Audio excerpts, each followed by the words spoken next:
ನಮಸ್ತೆ ಎಲ್ಲರಿಗೂ. ಇವತ್ತು ನಾನು ಆರೋಗ್ಯಕರವಾದ ನುಗ್ಗೆ ಸೊಪ್ಪನ್ನು ಯೂಸ್ ಮಾಡಿ ಸಾಂಬಾರನ್ನ ಹೇಗೆ ಮಾಡೋದು ಅಂತ ತೋರಿಸ್ಕೊಡ್ತಾ ಇದ್ದೀನಿ. ನುಗ್ಗೆ ಸೊಪ್ಪು ಆರೋಗ್ಯಕ್ಕೆ ತುಂಬ ಒಳ್ಳೆಯದು. ಇದು ಇಮ್ಯುನಿಟಿನ ಬೂಸ್ಟ್ ಮಾಡುತ್ತೆ. ಸ್ಕಿನ್ ಹಾಗೂ ಹೇರ್ ಹೆಲ್ತ್ಗೂ ಕೂಡ ತುಂಬ ಒಳ್ಳೆಯದು. ಒಂದ್ಸರಿ ಟ್ರೈ ಮಾಡಿ ನೋಡಿ. ಈಗ ಕುಕ್ಕರ್ನಲ್ಲಿ ನಾನು 2.5 ಕಪ್ ಆಗುವಷ್ಟು ಹೆಸರುಬೇಳೆನ ತೆಗೆದುಕೊಳ್ತಾ ಇದ್ದೀನಿ.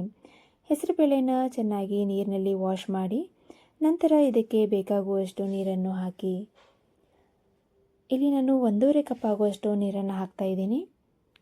ನಂತರ ದೊಡ್ಡದಾಗಿ ಕಟ್ ಮಾಡಿರುವಂಥ 2 ಟೊಮೆಟೊನ ಹಾಕ್ತಾ ಇದ್ದೀನಿ. ಹಾಗೆ ಸ್ವಲ್ಪ ಅರಿಶಿನ ಪುಡಿನ ಹಾಕಿ ನಂತರ ಒಂದು ಅರ್ಧ ಟೇಬಲ್ ಸ್ಪೂನ್ ಆಗುವಷ್ಟು ಎಣ್ಣೆನ ಹಾಕಿ ಕುಕ್ಕರ್ ಲಿಡ್ನ ಕ್ಲೋಸ್ ಮಾಡಿ 3 ವಿಸಿಲ್ ಮಾಡಿ. ಈಗ ಇಲ್ಲಿ ನಾನು ನುಗ್ಗೆ ಸೊಪ್ಪನ್ನು ಚೆನ್ನಾಗಿ ಬಿಡಿಸ್ಕೊಂಡು ಅದನ್ನು ನೀರಿನಲ್ಲಿ ಚೆನ್ನಾಗಿ ವಾಶ್ ಮಾಡ್ಕೊಳ್ತಾ ಇದ್ದೀನಿ. ಈಗ 3 ವಿಸಿಲ್ ಆಗಿದೆ, ನೋಡ್ಬೋದು. ಬೇಳೆ ಎಲ್ಲ ಚೆನ್ನಾಗಿ ಬೆಂದಿದೆ. ಈಗ ಇದನ್ನು ಎಲ್ಲನೂ ಬೇಳೆನ ಸ್ಮ್ಯಾಶ್ ಮಾಡ್ಕೊಳ್ತಾ ಇದ್ದೀನಿ. ಬೇಳೆನ ಚೆನ್ನಾಗಿ ಸ್ಮ್ಯಾಶ್ ಮಾಡ್ಕೊಳ್ಳಿ. ಹಾಗೆ ಸ್ವಲ್ಪ ಅದಕ್ಕೆ ನೀರನ್ನು ಹಾಕಿ ಒಂದ್ಸರಿ ಚೆನ್ನಾಗಿ ಮಿಕ್ಸ್ ಮಾಡ್ಕೊಳ್ಳಿ. ಇವಾಗ ನೋಡಿ, ಬೇಳೆ ಎಲ್ಲ ಚೆನ್ನಾಗಿ ಸ್ಮ್ಯಾಶ್ ಆಗಿದೆ. ಈಗ ಇದಕ್ಕೆ ಒಗ್ಗರಣೆ ಕೊಡೋಣ. ಈಗ ಒಂದು ಪಾತ್ರೆಯಲ್ಲಿ 2 ಟೇಬಲ್ ಸ್ಪೂನ್ ಆಗುವಷ್ಟು ಎಣ್ಣೆನ ಹಾಕ್ತಾ ಇದ್ದೀನಿ. ಎಣ್ಣೆ ಕಾದ ನಂತರ ಸ್ವಲ್ಪ ಸಾಸಿವೆ, ಸ್ವಲ್ಪ ಜೀರಿಗೆ ಹಾಗೆ 1-2 ಬ್ಯಾಡಗಿ ಮೆಣಸಿನಕಾಯಿನ ಹಾಕ್ತಾ ಇದ್ದೀನಿ. ನಂತರ ಚಿಕ್ಕದಾಗಿ ಹೆಚ್ಚಿರುವಂಥ ಈರುಳ್ಳಿನ ಹಾಕ್ತಾ ಇದ್ದೀನಿ. ಹಾಗೆ ಸ್ವಲ್ಪ ಶುಂಠಿ ಬೆಳ್ಳುಳ್ಳಿಯನ್ನು ಹಾಕ್ತಾ ಇದ್ದೀನಿ. ಈಗ ಚೆನ್ನಾಗಿ ಒಂದ್ಸರಿ ಮಿಕ್ಸ್ ಮಾಡ್ಕೊಳ್ಳಿ. ಈಗ ಸ್ಮ್ಯಾಶ್ ಮಾಡಿರುವಂತಹ ಹೆಸರುಬೇಳೆನ ಹಾಕ್ತಾ ಇದ್ದೀನಿ. ಇಲ್ಲಿ ನೀವು ಹೆಸರುಬೇಳೆ ಬದಲು ತೊಗರಿಬೇಳೆನ ಕೂಡ ಯೂಸ್ ಮಾಡ್ಬೋದು. ಈಗ ಬೇಳೆನ ಒಂದ್ಸರಿ ಚೆನ್ನಾಗಿ ಮಿಕ್ಸ್ ಮಾಡ್ಕೊಳ್ಳೋಣ.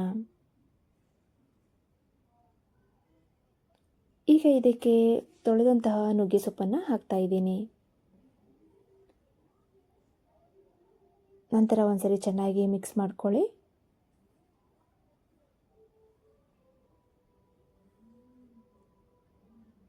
ಈಗ ಇದಕ್ಕೆ 1 ಟೇಬಲ್ ಸ್ಪೂನ್ ಆಗುವಷ್ಟು ಅಚ್ಚ ಖಾರದ ಪುಡಿ ಹಾಗೆ ರುಚಿಗೆ ತಕ್ಕಷ್ಟು ಉಪ್ಪನ್ನು ಹಾಕ್ತಾ ಇದ್ದೀನಿ.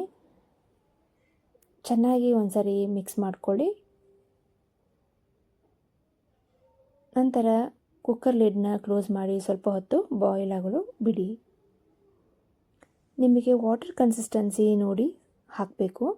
ಇಲ್ಲಿ ನಾನು ಸ್ವಲ್ಪ ಗಟ್ಟಿನೇ ಮಾಡ್ತಾ ಇದ್ದೀನಿ. ನಿಮಗೆ ಇನ್ನೂ ಸ್ವಲ್ಪ ತೆಳ್ಳಗೆ ಬೇಕಂದರೆ ಸ್ವಲ್ಪ ಜಾಸ್ತಿ ನೀರು ಹಾಕ್ಬೋದು. ಈಗ ನೋಡ್ಬೋದು, ಇದು ಬಾಯ್ಲ್ ಆಗ್ತಾ ಇದೆ. ಈಗ ಸ್ವಲ್ಪ ಬೆಲ್ಲನ ಹಾಕ್ತಾ ಇದ್ದೀನಿ. ಹಾಗೆ ಲಿಡ್ಡನ್ನು ಕ್ಲೋಸ್ ಮಾಡಿ ಸ್ವಲ್ಪ ಹೊತ್ತು ಬಾಯ್ಲ್ ಆಗಲು ಬಿಡಿ. ಈಗ ಬಿಸಿ ಬಿಸಿಯಾದಂತಹ ರುಚಿಯಾದಂತಹ ಆರೋಗ್ಯಕರವಾದ ನುಗ್ಗೆ ಸೊಪ್ಪಿನ ಸಾಂಬಾರ್ ರೆಡಿಯಾಗಿದೆ. ಈ ವಿಡಿಯೋ ನಿಮಗೆ ಇಷ್ಟ ಆಗಿದ್ದರೆ ಲೈಕ್ ಮಾಡಿ, ಶೇರ್ ಮಾಡಿ, ಸಬ್ಸ್ಕ್ರೈಬ್ ಮಾಡಿ. Thank you.